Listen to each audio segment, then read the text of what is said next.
Hi friends, welcome to my channel ಸಮ್ಯಾತಿ with ಕೊರ್ತಿ. ಇವತ್ತು ಸಣ್ಣ ಟ್ರಿಪ್ ಹೋಗ್ಬರೋಣ ಅಂತ ಬಂದಿದ್ದೀನಿ. ಅದು ಯಾವುದೆಂದರೆ, ನಮಗೆಲ್ಲ ತಿಳಿದ ಹಾಗೆ ಹೊಯ್ಸಳರು ಕಟ್ಟಿಸಿರುವ ದೇವಸ್ಥಾನಗಳೆಂದರೆ ನಮಗೆ ತಟ್ಟನೆ ನೆನಪಾಗುವುದು ಯಾವುದೆಂದರೆ ಬೇಲೂರು ದೇವಸ್ಥಾನ ಮತ್ತು ಹಳೆಬೀಡು ದೇವಸ್ಥಾನ.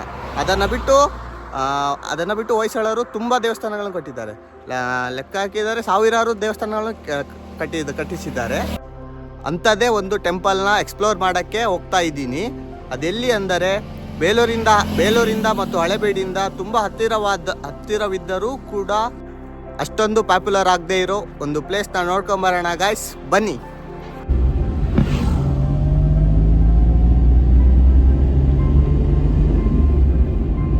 ಇಲ್ಲಿಂದ ಬೆಳವಾಡಿಗೆ 27 ಕಿಲೋಮೀಟರ್. ಇಲ್ಲಿಂದ ಲೆಫ್ಟಿಗೆ ಹೋಗ್ಬೇಕು. ಲೆಫ್ಟ್ ಹೊಡೆದು ಸರ್ಕಲ್ ಲೆಫ್ಟ್ ಹೊಡಿಬೇಕು, ಬೇಲೂರು ಸರ್ಕಲ್ಲು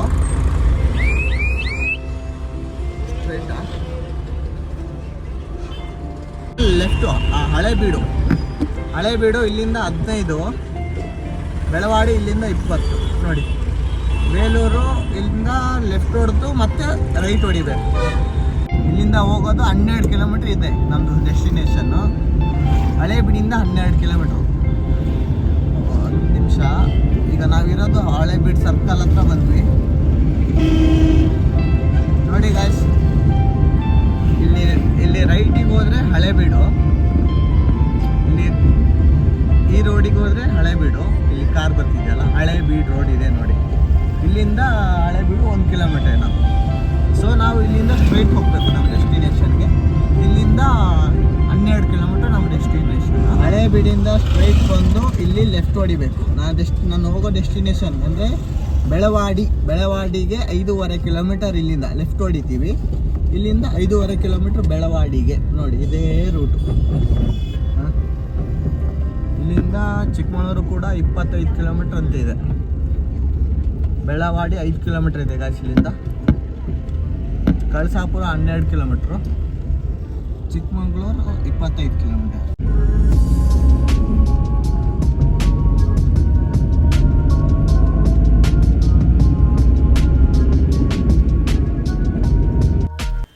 ಸೊ ಫ್ರೆಂಡ್ಸ್, ನಾವಿವತ್ತು ಬಂದಿರೋ ಪ್ಲೇಸ್ ಬೆಳವಾಡಿಯ ವೀರನಾರಾಯಣ ಟೆಂಪಲ್. ಇದೊಂದು ಸಣ್ಣ ಹಳ್ಳಿ. ಈ ಊರಿಗೆ ಮಹಾಭಾರತ ಕಾಲದ ಇತಿಹಾಸವಿದೆ.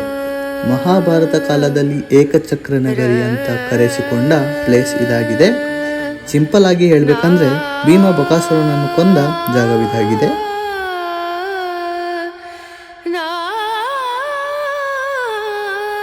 ಈ ಟೆಂಪಲ್ 12ನೇ ಶತಮಾನಕ್ಕೆ ಸೇರಿದ್ದಾಗಿದ್ದು, ಈ ದೇವಾಲಯವನ್ನು ವೀರಬಳ್ಳಾಲ ಮತ್ತು ನರಸಿಂಹಬಳ್ಳಾಲ ಕಟ್ಟಿಸಿರುತ್ತಾರೆ.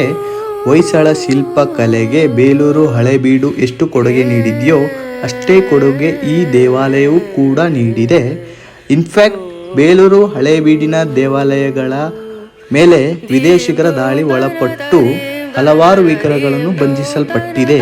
ಆದರೆ ಈ ದೇವಾಲಯ ಬಹು ಜನರ ಕಣ್ಣಿಗೆ ಬೀಳದೆ ಇರೋದೇ ಮೋಸ್ಟ್ಲಿ ಇದಕ್ಕೆ ಬೆನಿಫಿಟ್ ಆಗಿರಬಹುದು. ಹಾಗಾಗಿ ಈ ದೇವಸ್ಥಾನ ಯಥಾಸ್ಥಿತಿಯನ್ನು ಕಾಯ್ದುಕೊಂಡಿದೆ.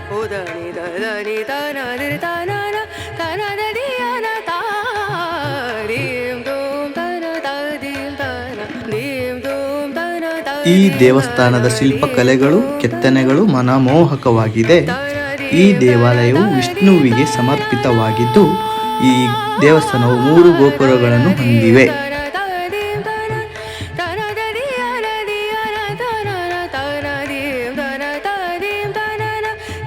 ಪ್ರತಿಯೊಂದು ಗೋಪುರಗಳು ಅತ್ಯಂತ ಸೂಕ್ಷ್ಮ ಕೆತ್ತನೆಗಳನ್ನು ಹೊಂದಿವೆ.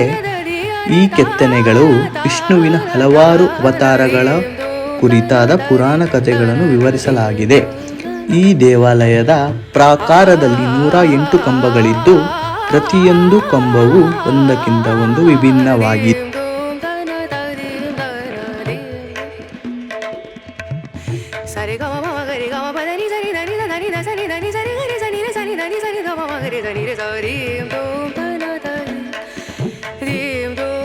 ಈ ದೇವಾಲಯವು ಹಲವಾರು ವಿಶೇಷತೆಗಳನ್ನು ಹೊಂದಿವೆ. ಅದರಲ್ಲಿ ಒಂದು ಶರತ್ಕಾಲ ವಿಷುವತ್ತಿನ ದಿನ, ಅಂದರೆ ಸೂರ್ಯ ಸಮಭಾಜಕ ವೃತ್ತವನ್ನು ದಾಟುವ ದಿನ ಸೂರ್ಯೋದಯದ ಸೂರ್ಯ ಕಿರಣಗಳು ಗರ್ಭಗುಡಿಯ ಮೂಲ ವಿಗ್ರಹವನ್ನು ಮೇಲೆ ಬೀಳುವುದು. ಇದು ಪ್ರಾಚೀನ ಕಾಲದ ವಾಸ್ತುಶಿಲ್ಪ, ವೈಜ್ಞಾನಿಕ ನೆಲೆಗಟ್ಟು ಹಾಗೂ ತಾಂತ್ರಿಕತೆಗೆ ಕೈಗನ್ನಡಿ.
ಈ ದೇವಾಲಯ ಹಜಾರದಲ್ಲಿ 84 ಆನೆಯ ವಿಗ್ರಹಗಳಿದ್ದು ಪ್ರತಿಯೊಂದು ಆನೆಯು ಒಂದಕ್ಕಿಂತ ಒಂದು ವೈಶಿಷ್ಟ್ಯವಾಗಿದೆ.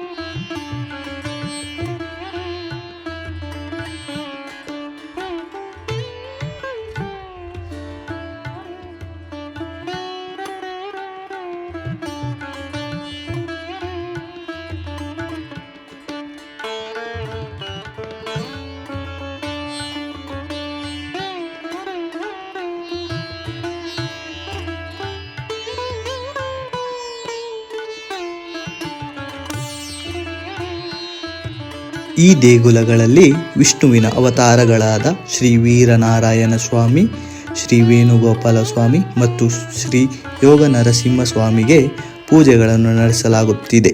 ಬೇಲೂರು ಹಳೆಬೀಡು ಎಷ್ಟು ಆರ್ಕಿಟೆಕ್ಚರಲ್ಲಿ ಮುಂದುವರೆದಿದೆ ಅಷ್ಟೇ ಕೂಡ ಈ ಶಿಲ್ಪಕಲೆಯಲ್ಲಿ ಮುಂದುವರೆದಿತ್ತು ಈ ದೇವಸ್ಥಾನ.